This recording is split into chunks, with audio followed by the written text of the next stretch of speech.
ஆயிரக்கணக்கான ஆண்டுகளுக்கு முன் ஒரு தந்தை அல்லாஹ்வின் கட்டளைக்காக தனது மகனை கூட தியாகம் செய்ய தயாரானார். அவர்தான் நபி இப்ராஹிம் அலைஹிஸ்ஸலாம். ஒரு இரவு அவர் கனவில் ஒரு காட்சி கண்டார்.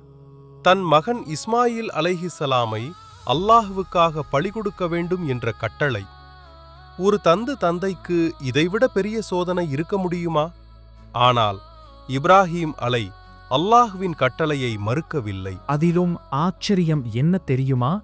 அவர் தனது மகனிடம் இதை கூறியபோது இஸ்மாயில் அலைஹிஸ்ஸலாம் சொன்ன பதில், அப்பா, அல்லாஹ் உங்களுக்கு கட்டளையிட்டதை செய்யுங்கள்.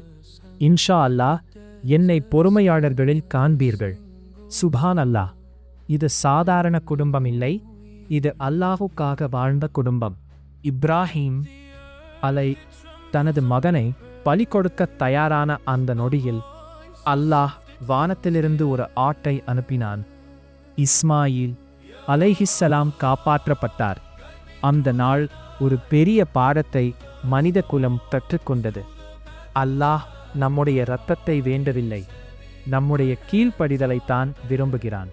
குர்பானி என்பது ஒரு மிருகத்தை அறுப்பது மட்டுமல்ல, அது உங்கள் அகந்தையை அறுப்பது, உங்கள் பேராசையை அறுப்பது, உங்கள் உலக ஆசையை வெட்டுவது. நாம் அல்லாஹ்வுக்காக எதை விட்டுக் கொடுக்க தயாராக இருக்கிறோம் என்பதை காட்டுவது. பல ஏழை குடும்பங்கள் ஒரு வருடத்தில் ஒரே ஒரு நாள் தான் நல்ல இறைச்சி சாப்பிட முடியும். அந்த சந்தோஷத்தை அவர்களுக்கு தருவதுதான் குர்பானி.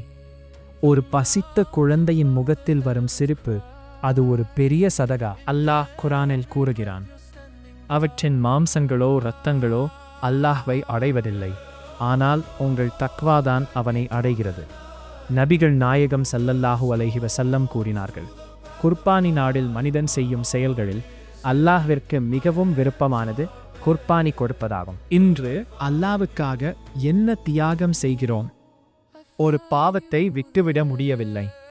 ஆனால் இப்ராஹிம் அலைஹிஸ்ஸலாம் தன் மகனையே அல்லாஹ்வுக்காக விட்டு கொடுக்க தயாரானார்.